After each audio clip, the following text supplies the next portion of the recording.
नमस्ते। आज मेरे साथ आशुतोष जी हैं। आशुतोष जी भाई बहुत बहुत स्वागत है। और आज कोई बहुत बहुत स्पेसिफिक शुक्रिया। बात नहीं है आपसे जी।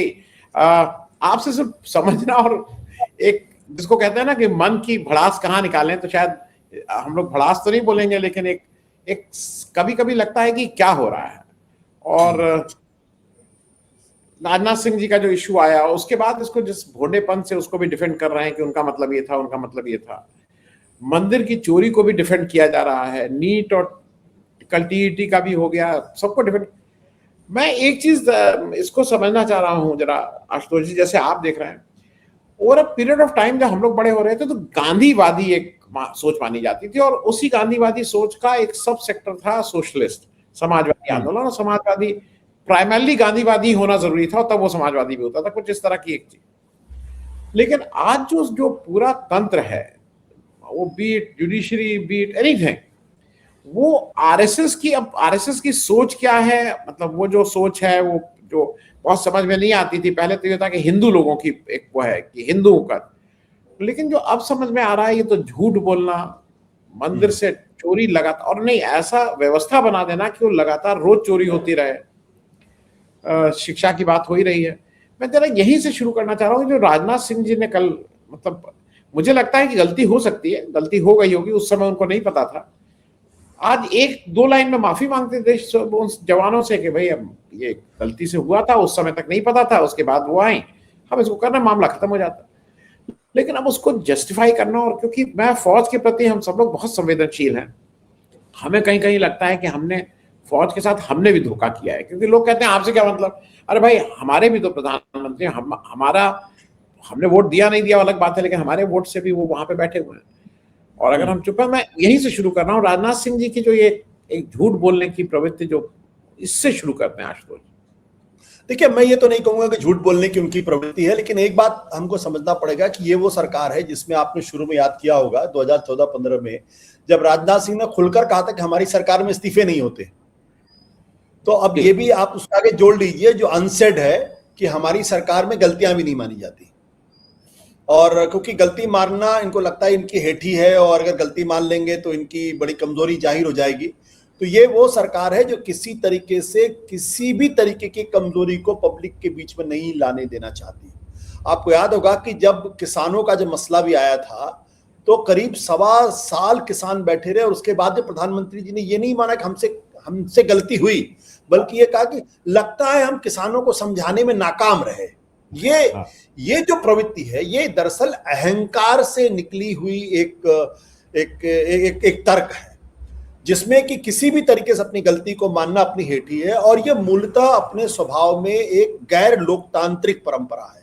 क्योंकि लोकतांत्रिक जो परंपरा है उसमें तो अकाउंटेबिलिटी होना, जिम्मेदारी लेना, अपनी गलतियों के लिए अपनी गलती को स्वीकार करना। क्योंकि आप राजा नहीं है, आप सम्राट नहीं है, आप किंग नहीं है, आप जनता से चुने हुए लोग हैं, और जब तक जनता चाहेगी तब तक आप शीर्ष पर रहेंगे, जब जनता चाहेगी आपको उतार देगी। तो अगर आप वाकई में जनता के प्रति जवाबदेह हैं, अगर आप वाकई विल ऑफ द पीपल को पार्लियामेंट के थ्रू रिफ्लेक्ट करते हैं, तो जहां कहीं भी अगर आपसे गलती हो रही तो आप माफी मांग लीजिए। और वैसे भी हिंदू धर्म में तो साफ तौर पे कहा गया माफी मांगने में कोई बुराई नहीं है। लेकिन ये इस सरकार का स्वभाव है, और इसीलिए मैं बार बार कहता हूं कि जब 2014 में जब नरेंद्र मोदी या भारतीय जनता पार्टी की सरकार आई बहुमत वाली, तो जो स्टेट का जो स्वभाव था, जो नेचर ऑफ द स्टेट पूरी तरीके से चेंज हो गया है।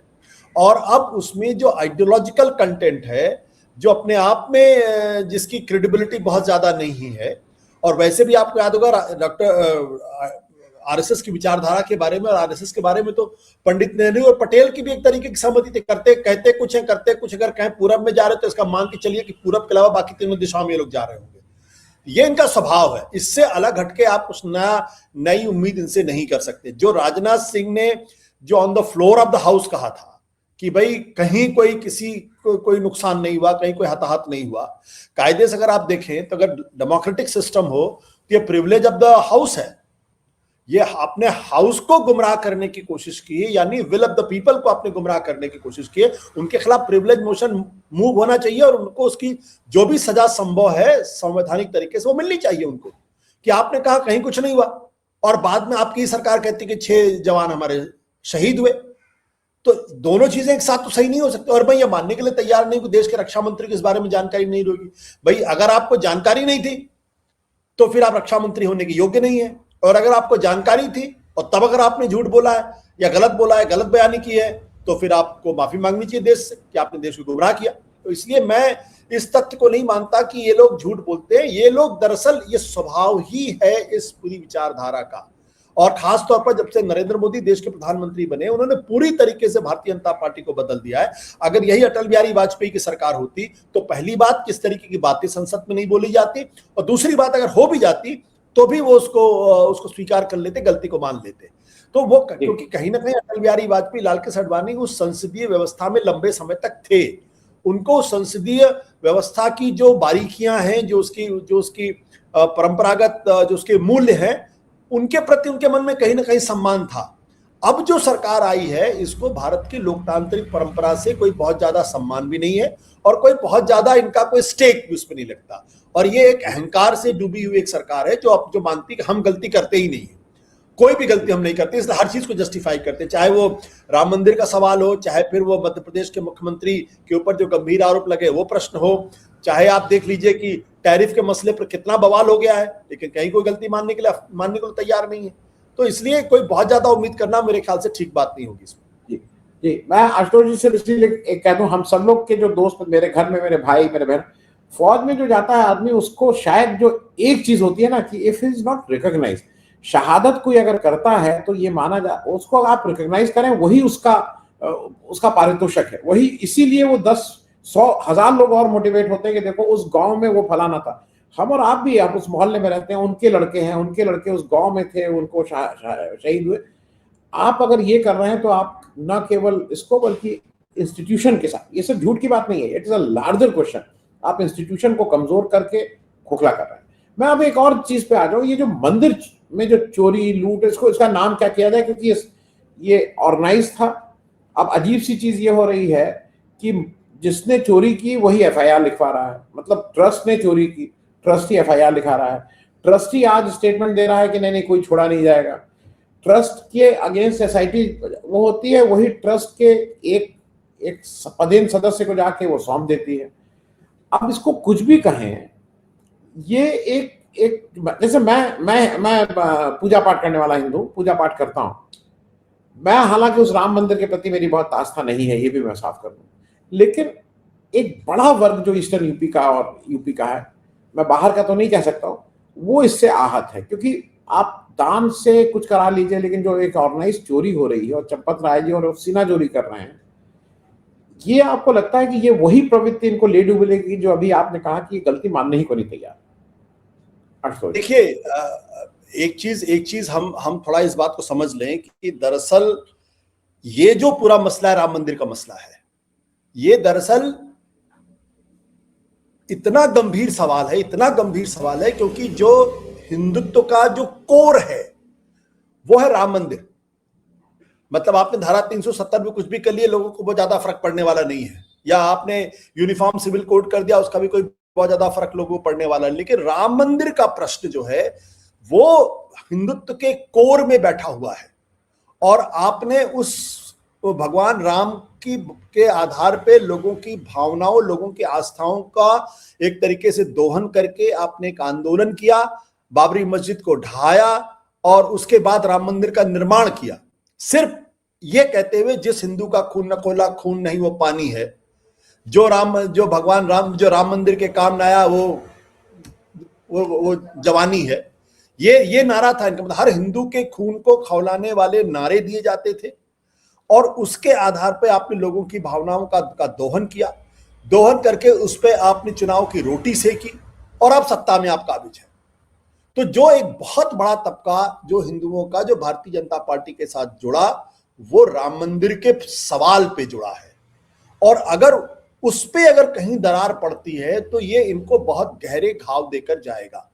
यहां पे प्रश्न चोरी का नहीं है, प्रश्न है कि राम मंदिर जिसको हिंदुओं की आस्था का केंद्र खुद भारतीय जनता पार्टी मान रही थी, उनके लोग वहां बैठ के चोरी कर रहे हैं, और खुलेआम चोरी कर रहे हैं, एक बार नहीं, खुलेआम चोरी। 40 दिन में 70 बार चोरी की कोशिशें हुई। वो 70 बार तो वो जो इन्वेस्टिगेशन में सामने आ रहा। न जाने कब से वो चोरी हो रही होगी, न जाने कितने लाखों करोड़ों रुपए की चोरी वहां अब तक हो चुकी होगी। और कोई अगर ये कहे कि ड्राइवर चोरी कर रहा था, क्लर्क चोरी कर रहा था, बैंक का जो आदमी था वो जो गिन रहा था वो चोरी कर रहा था और इनको पता नहीं थी, किसको मूर्ख समझते हैं लोग? ये मूर्ख बनाने की कोशिश कर रहे हैं। कायदे से देखिए, इसमें संघ परिवार के जो तीनों अंग हैं, जो तीनों एलिमेंट है और इंटीग्रल पार्ट है जो आरएसएस के, वो तीनों बुरी तरीके से एक्सपोज हुए। पहला मोदी सरकार, दूसरा योगी सरकार, तीसरा आरएसएस खुद। मोदी सरकार कैसे? क्योंकि 2019 में जो सुप्रीम कोर्ट का आदेश आया था राम मंदिर के प्रश्न पर, उसमें जो ट्रस्ट को गठन करने की जिम्मेदारी थी वो केंद्र सरकार की थी। तो केंद्र सरकार ही उस ट्रस्ट का गठन कर सकती है और उन्होंने किया भी। तो पहली बात है, आपने ऐसे लोगों को क्यों चुना जो इस तरीके के लोग थे? दूसरी बात, अब जब आपको ये पता चल गया कि वहां बड़े पैमाने पर चोरी नहीं बल्कि डकैती हो रही थी बकौल नृपेंद्र मिश्रा, तो फिर आपने इमीडिएटली उस पर कार्रवाई क्यों नहीं की? अब तक तो ट्रस्ट को भंग कर दिया जाना चाहिए।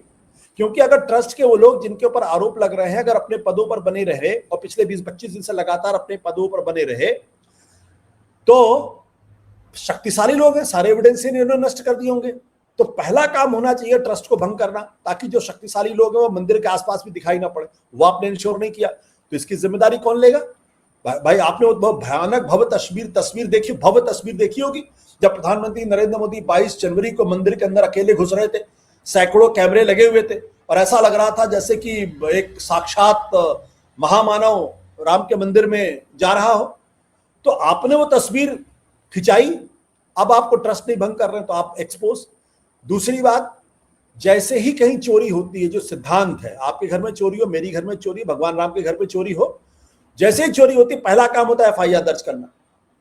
3 कंप्लेन की गई लेकिन फिर भी एफआईआर दर्ज नहीं हुआ आपने, और पूरे क्रिमिनल सिस्टम को आपने सिर के बल खड़ा कर दिया और कहा कि इसमें एसआईटी गठित होगी, जिसका कोई लोकस स्टैंड ही नहीं है। एसआईटी गठित किया, एसआईटी गठित करने के बाद 10 दिन के अंदर आपने रिपोर्ट दी, और जो 20 दिन लैप्स हुआ, इस 20 दिनों में जो शक्तिशाली लोग थे उन्होंने सारे के सारे एविडेंसेस मिटा दिए होंगे। सारे, मैं दावे के साथ कह सकता हूं, सारे एविडेंस मिटा दिए होंगे। 20 दिन का वक्त काफी होता है। तो योगी सरकार इसके लिए जिम्मेदार है, जिनको फौरन, अगर वो राम के प्रति अगर उनके अंदर आस्था होती, भगवान राम मंदिर के प्रति अगर उनका कमिटमेंट होता, तो जिस दिन चोरी की सूचना मिली उसी दिन एफआईआर दर्ज करते, सारे सबूतों को अपने कब्जे में लेते, जो कुछ कोई भी जिम्मेदार होता, शक होता, उससे पूछताछ करते, उसको कस्टडी में लेते, उसको अरेस्ट करते और उससे उगलवाते कौन है, कौन को लोग इन्वॉल्व है। कोई ऐसा काम नहीं हुआ, बल्कि अब ये कह रहे ट्रस्ट ने, ट्रस्ट पे मतलब उपकार कर रहा है हमारे ऊपर, हमारे आपके ऊपर ट्रस्ट उपकार किया, मैंने तो देखिए एफआईआर करवा दिया और हमने कहा था एसआईटी गठित। ये जो सेंस है। और तीसरी सबसे बड़ी गलती तो आरएसएस की है, सबसे बड़ी गलती आरएसएस की, और आरएसएस का पूरा जो घमंड है, जो अहंकार है, पूरी तरीके से चकनाचूर होता हुआ दिखाई पड़ रहा है। आपको और कोई नहीं मिला चंपत राय के अलावा, गोपाल राव के अलावा, अनिल मिश्रा के अलावा, और इसके अलावा वहां जो 1500 कर्मचारी काम कर रहे थे उसमें ज्यादा से ज्यादा वो लोग हैं जो आरएसएस से जुड़े हुए लोग हैं। आपने उनको पूरी जिम्मेदारी दे दी, और जब मान लीजिए आपने जिम्मेदारी दे दी, विश्वास करके जिम्मेदारी दे दी, लेकिन जब आपको पता चला वहां चोरी हो रही है तो आपने ओपनली जस्टिफाई करने की कोशिश की, नहीं ऐसा कुछ नहीं हुआ। चंपत राय कह रहे हैं कुछ नहीं हुआ, ब्रजेश पाठक कह रहे हैं कहीं कुछ नहीं हुआ है, सब लोग उसको नकारने की मुद्रा में थे। तो ये तीनों लोग एक्सपोज हुए इसमें, आरएसएस भी एक्सपोज है, मोदी सरकार भी एक्सपोज है और योगी सरकार भी एक्सपोज है। और ये क्यों हुआ, मैं उसके जड़ में जाता हूं। इसलिए हुआ क्योंकि राम मंदिर के आंदोलन को, चलिए आपने हवा दी, आपने वहां पर राम मंदिर के निर्माण में आपकी बड़ी भूमिका थी, लेकिन उसके बाद आपने राम मंदिर को अपनी प्राइवेट प्रॉपर्टी मान लिया। और जब प्राइवेट प्रॉपर्टी में मान लिया, अगर आनंद जी उसमें कुछ बोलेंगे, बोला आप कौन, आप तो रामद्रोही, आशुतोष आप कौन, आप तो रामद्रोही। ऐसा लगता है जैसे भगवान राम को इन्हीं लोगों ने जो जन्म दिया है। तो ये जो प्राइवेट प्रॉपर्टी, कायदे से करना चाहिए कि आपने मंदिर का निर्माण कराया, उसके बाद राष्ट्र के नाम, जनता के नाम, भक्तों के नाम उसको डेडिकेट कर देना चाहिए था, स्वतंत्र संस्था उसको चलाती और उसका हिसाब किताब होता, बाकायदा ऑडिटिंग होती। यहां तो आपने अपना प्रॉपर्टी बना रखी है। अब कल कोई भी आदमी पूछ रहा है तो कह रहे हैं कि आप कौन होते हैं बोलने वाले। ये क्या है, ये जो आप कौन होते हैं बोलने वाले, ये बहुत गंभीर सवाल मैं उठा रहा हूं। आप कौन होते हैं बोलने वाले? जो हमारी हजारों साल की जो हिंदू समाज है, इसमें कुछ प्रभुत्वशाली लोगों ने हमेशा बहुसंख्यक वर्ग को एक्सक्लूड करने का काम किया है। उनको पहले जो ज्ञान का सिस्टम था वहां से एक्सक्लूड करने का काम किया। वो सवाल नहीं पूछ सकते, आप कौन होते सवाल पूछने वाले, आप कौन होते सवाल पूछने वाले। तो ये जो टेंडेंसी है, ये टेंडेंसी बड़ी खतरनाक टेंडेंसी है और दरअसल अब ये पूरी तरीके से एक्सपोज हो गई। इसलिए कोई सहानुभूति इनके प्रति नहीं होनी चाहिए और मुझे लगता है इससे बहुत ज्यादा इनको नुकसान होगा। जी, मैं आशुतोष जी एक दो चीजें और इसलिए ऐड कर दूं, दर्शकों को याद रहे, मतलब ये एक अजीब सी जगह है जहां पे इतना लाखों करोड़ों रुपए रोज आता है। सीसीटीवी फुटेज अगर 8 महीने की गायब है तो इस पे किसी के, ये तो क्रिमिनल ऑफेंस है भाई, ये तो क्रिमिनल ऑफेंस है, जेल में डालना चाहिए तो चंपत राय को उससे पहले कि ये वो how dare he did that. मैं एक आंकड़ा और दे दूं, कल परसों में आंकड़ा निकला है, जब से राम मंदिर की बातचीत शुरू हुई, मतलब जब कोर्ट का ऑर्डर आ गया है, मंदिर में शायद बनाने में 4-5-6 हजार करोड़ लगे हैं जो ट्रस्ट के थ्रू आए हैं। उत्तर प्रदेश सरकार का 80,000 करोड़ रुपए लोग, मतलब जो अलग अलग सालों में और अलग अलग पैसे हैं, 80,000 करोड़ रुपए आए हैं जो सरकार के पैसे हैं, हमारे आपके पैसे हैं। तो इसलिए ये कोई बीजेपी या आरएसएस ने पैसा नहीं दिया है, जो ट्रस्ट में भी पैसा आ रहा है वो आम आदमी का पैसा है। मैं एक दो चीजें इसलिए आपको, जो मैं जैसे देख रहा हूँ, एक बहुत चौंकाने वाली चीज मुझे भी लगी। देखिए, ये सारी चीजों को धीरे धीरे क्या करते हैं, शुरू में लगता है कि नहीं इसको पर्यटन बनाओ, इसको ये बनाओ। दो चीजें हो रही हैं राम मंदिर में, इसका सबसे बड़ा उदाहरण है। एक, शंकराचार्य, भाई हमारे धार्मिक गुरु तो शंकराचार्य को ही सबसे ऊपर मानते हैं। आप हो सकता है 4 हैं, एक आपको नहीं अच्छे लगते हैं, 2 नहीं अच्छे लगते हैं, किसी शंकराचार्य को तो इन्वॉल्व कर लिए होते, तो इन्होंने किसी को नहीं इन्वॉल्व किया। दूसरा, आरएसएस का पूरा इन्वॉल्वमेंट ना केवल उसमें है, अगर आपको याद हो जब गर्भगृह में और वहां पे जब प्राण प्रतिष्ठा हो रही थी, तो the only person who was with Modi ji वो भागवत थे, और एक ये जो आनंदीबेन पटेल थी। आनंदीबेन पटेल, अब लोग कहते हैं कि वो शायद गवर्नर की हैसियत से थी, किस हैसियत से थी मुझे नहीं मालूम, लेकिन मोहन भागवत और वो लोग थे। शंकराचार्य को आपने किनारे कर दिया था। अब एक जो इंपॉर्टेंट चीज है आशुतोष जी, ये भी देखिए, ये बिल्कुल गुजरात मॉडल ऑफ मंदिर बिजनेस है। आप सोमनाथ में जाइए तो सोमनाथ में भी एक काम क्या होता है, सोमनाथ में आप प्रसाद नहीं ले जा सकते हैं, सोमनाथ में आप फूल नहीं चढ़ा सकते हैं, सोमनाथ, ये सारे जो गुजरात के इस तरह के मंदिर, सब केवल पैसा दीजिए, इसके अलावा कुछ नहीं। ये पहली बार उत्तर प्रदेश के आप मंदिर देख रहे हैं जहां पे प्रसाद नहीं चढ़ता है, जहां पे फूल माला नहीं चढ़ती है, जहां पे आपको टीका नहीं लगाया जाता है, जहां आपको चरणामृत नहीं मिलता है, आप केवल पैसा दीजिए। ये गुजरात मॉडल ऑफ बिजनेस, मंदिर बिजनेस है।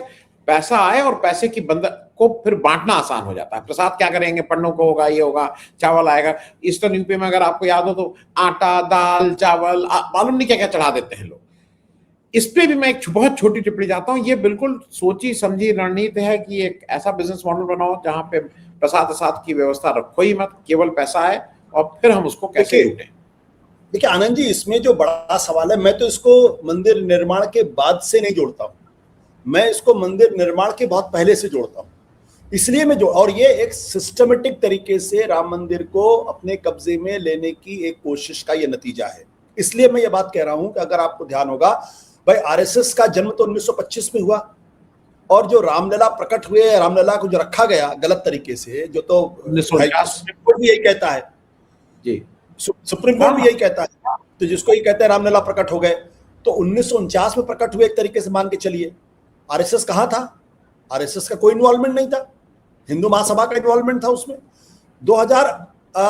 1980 तक भी अगर आप देखेंगे तो न तो विश्व हिंदू परिषद के एजेंडे पे और न ही आरएसएस के एजेंडे पे राम मंदिर का जिक्र तक नहीं है, जिक्र तक नहीं है।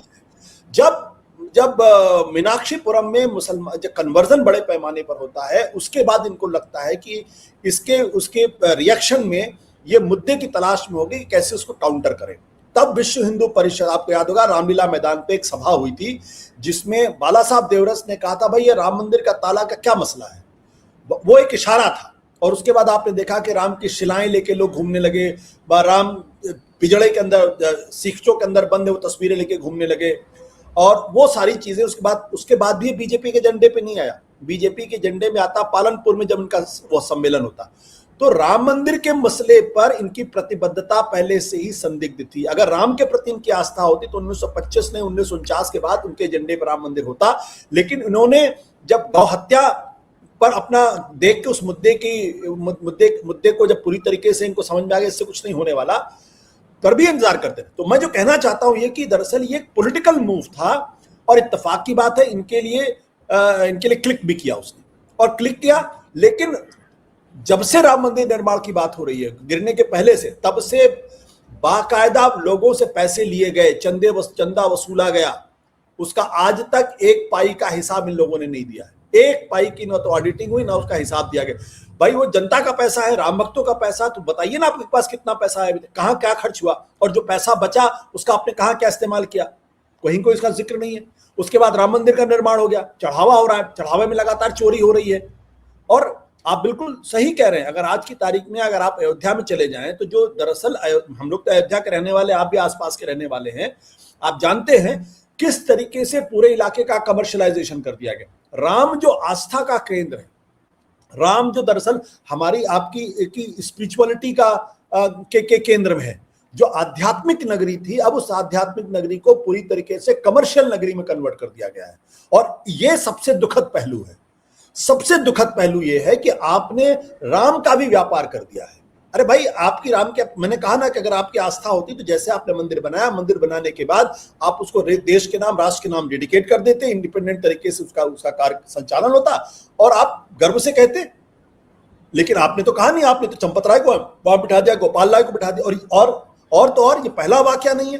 2020-21 में महिपाल सिंह जो उनका अकाउंटेंट था, आरएसएस का आदमी था, उसने पहली बार विसिल ब्लो किया। उसने कहा कि यहाँ चढ़ावे में चोरी हो रही, किसी ने उसका ध्यान नहीं दिया।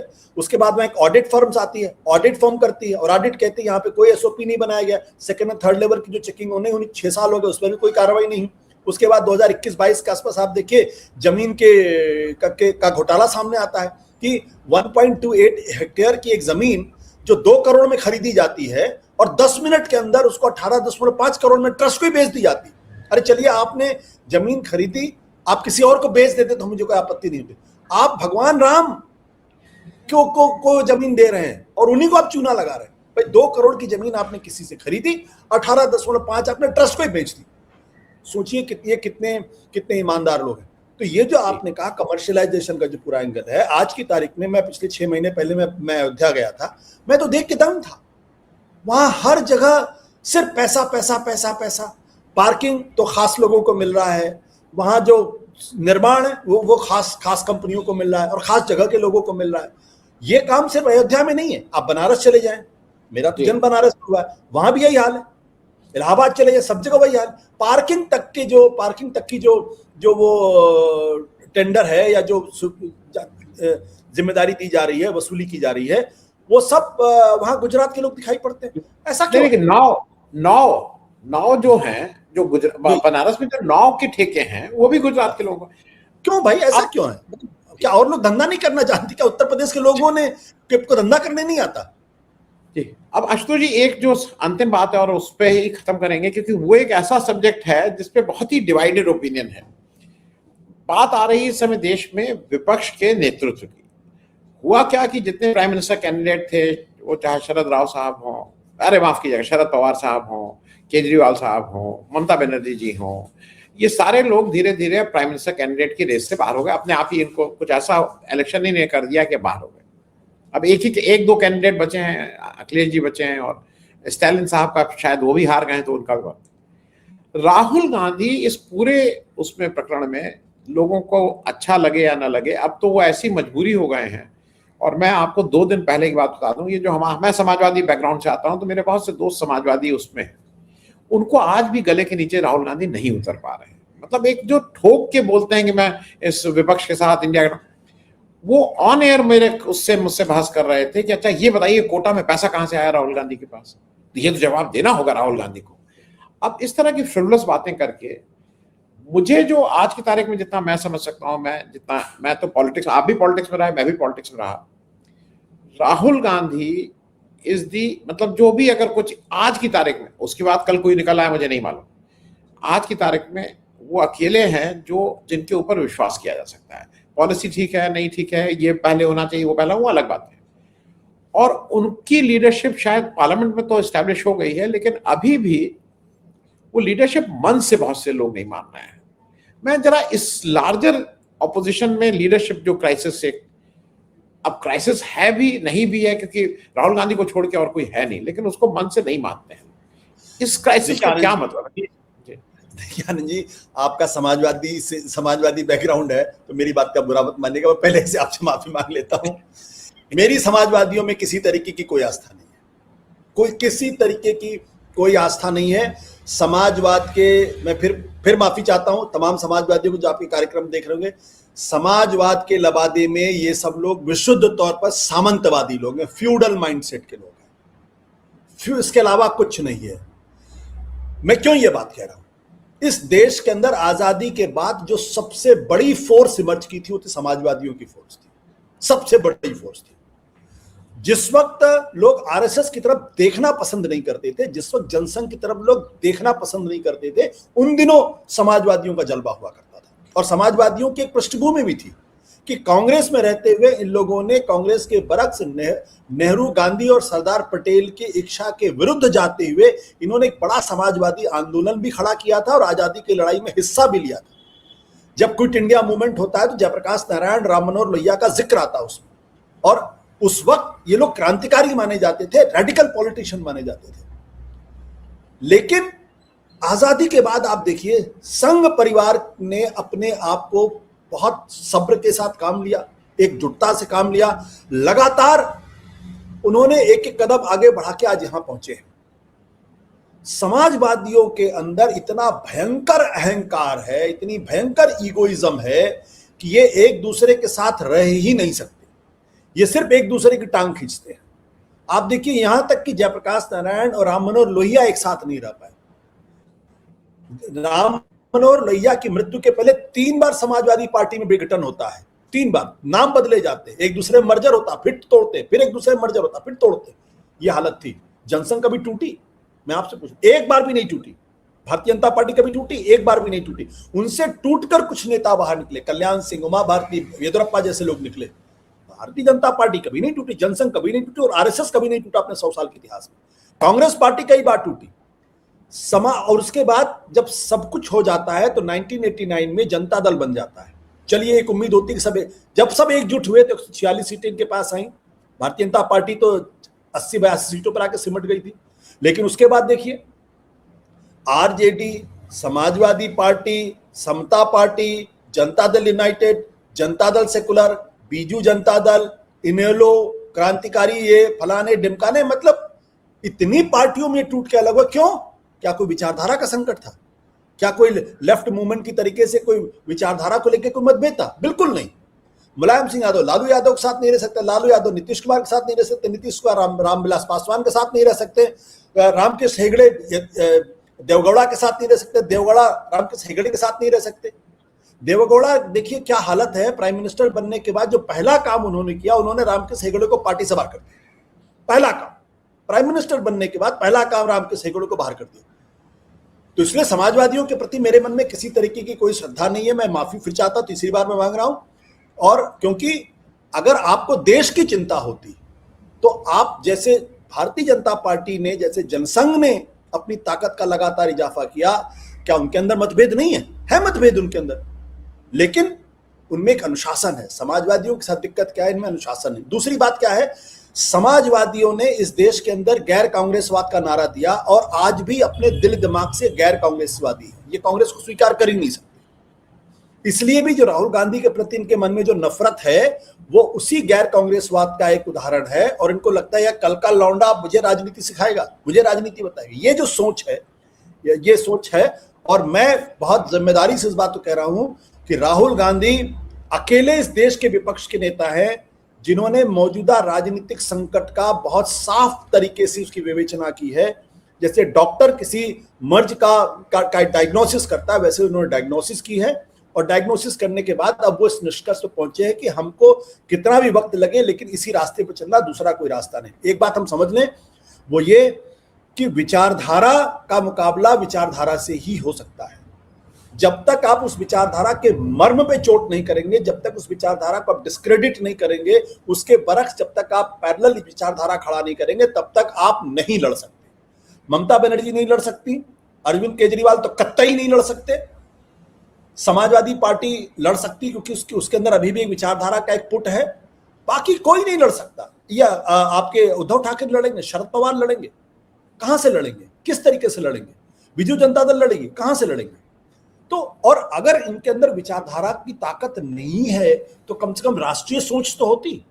राष्ट्रीय सोच भी नहीं है। ममता बनर्जी तो अब इंडिया गठबंधन की मीटिंग करा रही है। इसके पहले क्या था, इंडिया गठबंधन में थी भी और नहीं भी थी। अरविंद केजरीवाल थे और नहीं भी थे। क्यों? क्योंकि उनको लगता था कि मैं तो 3 बार की मुख्यमंत्री हूं, कल का लौंडा हमें क्या बताएगा। ये सोच थी लोगों की। तो अब जो स्थिति है, मुझे लगता है राहुल गांधी के अलावा दूसरा कोई विकल्प है ही नहीं। और इतिहास एक ऐसे मोड़ पर आके खड़ा हो गया जहां पूरे विपक्ष को, अगर उसको जिंदा रहना है तो 2 विकल्प है। या तो नरेंद्र मोदी के चरणों में जाके नतमस्तक हो जाएं, नहीं तो राहुल गांधी की लीडरशिप को स्वीकार करें, एकजुट हों, एक प्लेटफॉर्म क्रिएट करें और उसमें विचारधारा को, अपनी तमाम ईगो को छोड़ें और इस ध्येय से आगे बढ़े कि देश को बचाना, लोकतंत्र को बचाना है। अगर ये कुर्सी की लड़ाई लड़ते रहेंगे, जैसा कि ममता बनर्जी, एम.के. स्टालिन, अरविंद केजरीवाल, भगवंत मान, बीजू नवीन पटनायक, ये तमाम लोग जैसे कुर्सी की लड़ाई लड़े, शरद पवार, तब इनसे आप उम्मीद मत करिए कुछ कर सकते हैं। और मुझे लगता है कि राहुल गांधी ने जो सही डायग्नोसिस किया है मीटिंग में, जो उन्होंने साफ तौर पे कहा कि गैर परंपरागत तरीके से आप नहीं लड़ सकते, बिल्कुल सही बात है। आपने लड़के देख लिया, आपके बस का नहीं है। अब रेजिस्टेंस करना पड़ेगा, यानी ट्विटर खेलने से काम नहीं चलने वाला, आपको सड़क पे उतरना पड़ेगा। और मैं उन तमाम समाजवादियों पे लानत तो नहीं मांगता, लेकिन पे दया करता हूं जो आज भी इस बात को नहीं समझ रहे हैं, क्योंकि अपनी सोच की वजह से उन्होंने हिंदुस्तान को कमजोर किया है। ये समाजवादियों की सोच थी जिसकी वजह से आरएसएस यहां तक पहुंचा। मैं जयप्रकाश नारायण का बड़ा प्रशंसक हूं, लेकिन जयप्रकाश नारायण ने जिस दिन ये कहा कि अगर आरएसएस फैसिस्ट है तो मैं भी फैसिस्ट हूं, उस दिन उन्होंने आरएसएस को जो जीवन दान दिया है उसके बाद उसने पलट कर कभी नहीं देखा। राम मनोहर लोहिया ने जिस एंटी कांग्रेसिज्म के नाम पर जब संघ परिवार से हाथ मिलाया, दीनदयाल उपाध्याय के साथ खड़े हुए, उस दिन उन्होंने उस विचारधारा को रेस्पेक्टेबिलिटी दी जो गांधी की हत्या के बाद जिस रेस्पेक्टेबिलिटी को डेस्परेटली वो लोग खोज रहे थे। आपने समझ, आज इस देश के अंदर अगर आरएसएस है और उसकी सरकार है, देश अगर का खतरे में है, तो इसके लिए सिर्फ और सिर्फ समाजवादी लोग जिम्मेदार हैं। मैं फिर आनंद जी आपसे माफी चाहता हूं, मैं जानता हूं आपका समाजवाद का बैकग्राउंड है, लेकिन मुझे आज ये बात कहनी है। आपने मुझसे सवाल पूछा इसलिए मैं ये बात कह रहा हूं। और कोई जिम्मेदार नहीं है। अगर राम मनोहर लोहिया ने संघ परिवार से हाथ नहीं मिलाया होता, अगर जेपी ने अगर संघ परिवार को हाथ से हाथ नहीं मिलाया होता, और 1989 में अगर जनता दल के लोगों ने बीजेपी के साथ हाथ नहीं मिलाया होता, तो आज स्थिति पैदा नहीं होती। और वही जॉर्ज फर्नांडिस जिनकी हम लोग प्रशंसा करते थे, वो सबसे बड़े ट्रबल शूटर थे। वो गुजरात में जब दंगा हुआ तो जाके उन्होंने लौट के क्या रिपोर्ट दी थी, आपको तो पता है। जो सेकुलरिज्म के सबसे बड़े अलंबरदार थे, वो सबसे बड़े सांप्रदायिक दंगे को जस्टिफाई करने की कोशिश कर रहे थे। तो इसलिए मुझे इनसे कोई उम्मीद नहीं है। जी, मैं आशुतोष जी, चूंकि बात थोड़ी समाजवाद के, मैं 1-2 मिनट में इसलिए कर दूं क्योंकि एक चश्मे का एक नंबर मेरा भी है। जौहर साहब के मैं घर पे था जब 6 दिसंबर को 1992 में बाबरी मस्जिद ढाई गई, और वो इतना विचलित थे, उनको लग रहा था कि अगर उनका बस चलता तो कोई पैटर्न टैंक या कुछ परमाणु बम ले आके गिरा देते आरएसएस के ऊपर और बीजेपी को। इस तरह के से गुस्से थे। मैं खुद विटनेस हूं, और जो लोग विटनेस थे, जो 2-4 लोग हैं, क्या नाम है उनका।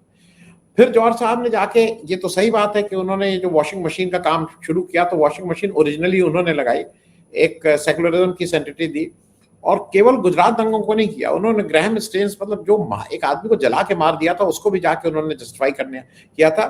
जीवन भर के मेरे उस्ताद रहे थे, लेकिन शायद जब ये बात हो गई थी तो हम लोग के रास्ते अलग हो गए थे। वो अलग बात है कि व्यक्तिगत रूप से मैं उनकी आदर करता हूँ। मैं 1-2 चीजें क्योंकि अभी दिक्कत क्या हो गई ना कि जो हिंदू और हिंदुत्व हो गया है, उसी तरह से समाजवाद और समाजवादी लोग हो गए। ये समाजवाद, देखिए, जो समाजवाद वाली धारा थी वो इस कांग्रेस पार्टी के अंदर ही रह के ये लोग रहते थे। और मैं इसलिए कि ये दर्शकों को भी समझ में आ जाए, नेहरू समाजवाद की धारा को हरदम बैक करते थे, उसी धारा पे देश को भी उन्होंने चलाया। और इसका उदाहरण मैं 1-2 इसलिए दे रहा हूं। 1950 में पीडी टंडन, जो पुरुषोत्तम दास टंडन थे, उनको सरदार पटेल लड़ाए कांग्रेस के अध्यक्ष पद के लिए, और नेहरू ने ऑफिशियली कह के आचार्य नरेंद्र देव को लड़ाया भाई। और आचार्य नरेंद्र देव इलेक्शन हार गए 1950 का। उसके बाद नेहरू को समझ में आ गया कि ये राइट विंगर्स से हम नहीं पार कर सकते हैं। 51, 52, 53, 54 लगातार नेहरू खुद अध्यक्ष हुए। ये भी याद, ये ऑन रिकॉर्ड है कि जब सुभाष बाबू सेकंड टर्म के लिए 37 में थे, तो उन्होंने कहा था आचार्य नरेंद्र देव को होना चाहिए या किसी सोशलिस्ट या लेफ्टिस्ट को होना चाहिए अगर, और वो चूंकि कोई तैयार नहीं हुआ तो वो उन्होंने अपना नाम दिया था। मैं तीसरी बात इसलिए भी कह दूं, ये वही जवाहरलाल नेहरू थे, क्योंकि कांग्रेस को जिस ढंग से गाली दी जाती है वो माना जाता है कि वो समाजवाद के अगेंस्ट है। वो समाजवादियों के अगेंस्ट हो सकती है, समाजवाद के अगेंस्ट थी। 1952 में आशुतोष जी, ये मैं सारी बातें दर्शकों को इसलिए याद दिलाने की कोशिश कर रहा हूँ, खुद जाओ गूगल करो, किताब पढ़ो। 52 में जब जीत के आया नेहरू तो उन्होंने लिख के ऑफिशियली लेटर भेजा, जेपी को इनवाइट किया कि आप डिप्टी चीफ प्राइम मिनिस्टर बनो इस देश के, क्योंकि वो चाहते थे कि भाई ये विचारधारा के रूप में हमें ये मिले। और उसके भी करस्पॉन्डेंस है।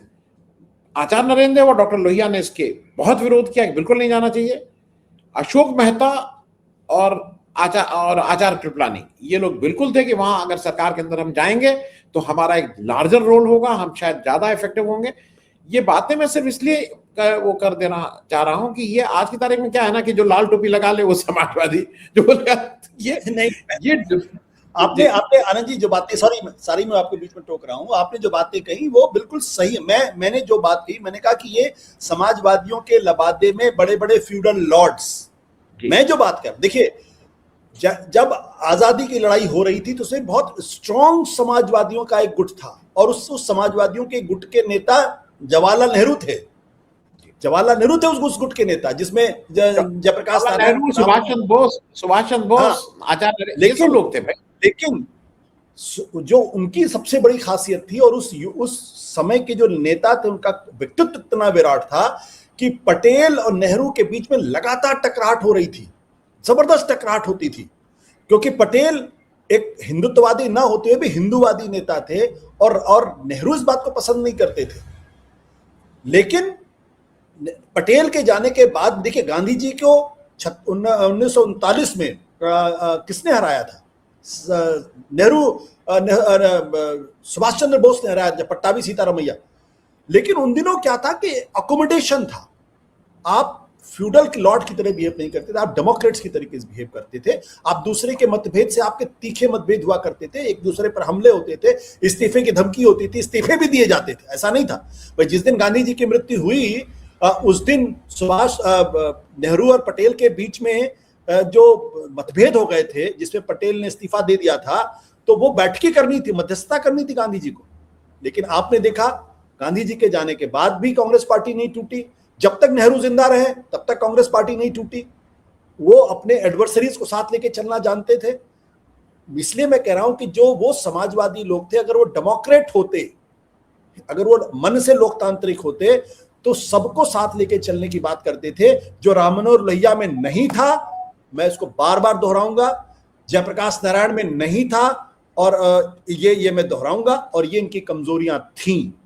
इसलिए मैं समाजवाद को रबिश नहीं कर रहा हूं, लेकिन जो समाजवाद के लबादे में जो फ्यूडल लॉर्ड्स थे, मैं उनकी तरफ इशारा कर रहा हूं। क्या कारण है कि मुलायम सिंह यादव, लालू प्रसाद यादव साथ नहीं रह सकते? है कोई कारण? है कोई विचारधारा का मतभेद? कोई मतभेद नहीं है, सिर्फ कुर्सी की लड़ाई है, ईगो की लड़ाई है, इसके अलावा तो कुछ नहीं। ये आपको याद होगा, एक जमाने में मुलायम सिंह यादव, लालू प्रसाद यादव ने एक मंच बनाने का ऐलान कर लिया था, पार्टियां मर्ज हो रही थी उसमें, फिर क्यों अलग हो गए? अगर 1998 में जब देवेगौड़ा ने इस्तीफा दिया, मुलायम सिंह यादव हिंदुस्तान के प्राइम मिनिस्टर हो रहे थे, किसने रोका उनको? शरद यादव और लालू यादव ने रोका था उनको। क्या कहा था? मैं जहर खा लूंगा लेकिन मुलायम सिंह यादव को प्रधानमंत्री नहीं बनूंगा। मैं उस घटना का गवाह हूं, क्योंकि मैं उस वक्त में कवर कर रहा था।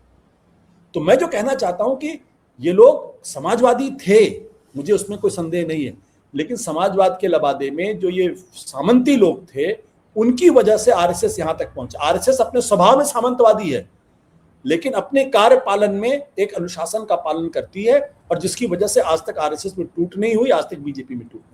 तो ये फर्क आपकी बात से मैं समझ हूं, समाजवाद समाजवादियों के बीच में फर्क करना चाहिए। बहुत बहुत शुक्रिया आशुतोष भाई, क्योंकि ये शायद बात ये करना इसलिए जरूरी था कि बहुत सी चीजें गुजर जाती हैं, नई रजिस्टर होती हैं। बातचीत करने के लिए बहुत बहुत शुक्रिया। आने वाला समय थोड़ा मुश्किल तो है, लेकिन चलिए, जैसे पुराने दिन थे वैसे अगले दिन भी गुजरेंगे। Thank you so much. Thank you sir.